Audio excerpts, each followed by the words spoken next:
Hello दोस्तों, जय माता दी। आज हम आप लोगों के लिए लेकर आए हैं अहोई अष्टमी की व्रत कथा।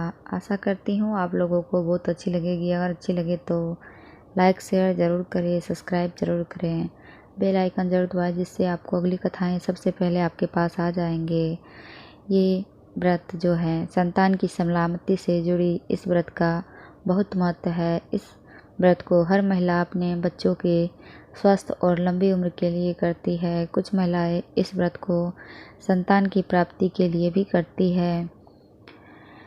तो चलिए अहोई अष्टमी का व्रत कथा शुरू करते हैं। एक साहूकार के 7 बेटे थे और एक बेटी थी। साहूकार ने अपने 7 बेटों और एक बेटी की शादी कर दी थी। अब उसके घर में 7 बेटों के साथ 7 बहुएं भी थी। साहूकार की बेटी जहाँ मिट्टी काट रही थी, उस स्थान पर शाही अपने 7 बेटों के साथ रहती थी।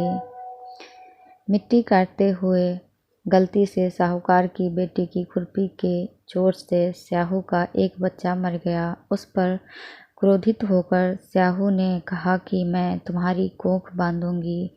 स्याहू के वचन सुनकर साहूकार की बेटी अपनी 7 भाभियों से एक एक कर विनती करती है कि वह उसके बदले अपनी कोख बंधवा ले। सबसे छोटी भाभी ननद के बदले अपनी कोख बंधवाने के लिए तैयार हो जाती है। उसके बाद छोटी भाभी के जो भी बच्चे होते हैं वे 7 दिन बाद मर जाते हैं। 7 पुत्रों की इस प्रकार मृत्यु होने के बाद उसने पंडित को बुलाकर इसका कारण पूछा। पंडित ने सुरही गाय की सेवा करने की सलाह दी। सुरही सेवा से प्रसन्न होती है और छोटी बहू से पूछती है कि तू किस लिए मेरी इतनी सेवा कर रही है और वह उससे क्या चाहती है। जो कुछ तेरी इच्छा हो वह मुझसे मांग ले। साहूकार की बहू ने कहा कि स्याहू माता ने मेरी कोख बांध दी है, जिससे मेरे बच्चे नहीं बचते हैं। यदि आप मेरी कोख खुलवा देते मैं आपका उपकार मानूंगी। गाय माता ने उसकी बात मान ली और उसे साथ लेकर 7 समुंदर पार स्याहू माता के पास ले चले। रास्ते में थक जाने पर दोनों आराम करने लगते हैं। अचानक साहूकार की छोटी बहू की नज़र एक ओर जाती है। वहाँ देखती है कि एक सांप गरुड़ पंखनी के बच्चे को डसने जा रही है। वह सांप को मार देती है। इतने में गरुड़ पंखनी वहां आ जाती है और खून बिखरा हुआ देखकर उसे लगता है कि छोटी बहू ने उसके बच्चे को मार दिया है।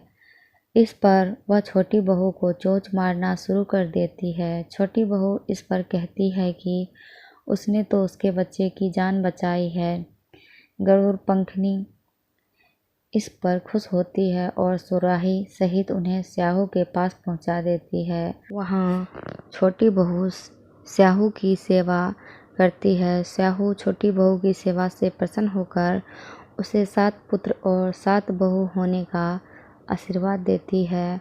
स्याहू छोटी बहू को 7 पुत्र और 7 पुत्र वधुओं का आशीर्वाद देती है और कहती है कि घर जाने पर तू अहोई माता का उद्यापन करना।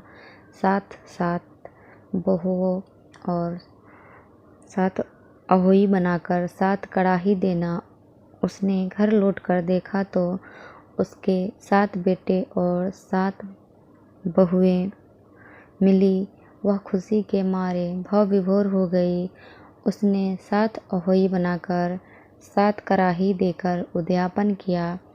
अहोई का अर्थ एक यह भी होता है अनहोनी को होनी बनाना, जैसे साहूकार की छोटी बहू ने कर दिखाया था। जिस तरह अहोई माता ने उस साहूकार की बहू की कोख को खोल दिया, उसी प्रकार इस व्रत को करने वाली सभी महिलाएं, सभी नारियों की अभिलाषा अहोई माता अवश्य पूर्ण करेंगे। ध्यान से सुनने के लिए धन्यवाद। जय माता दी।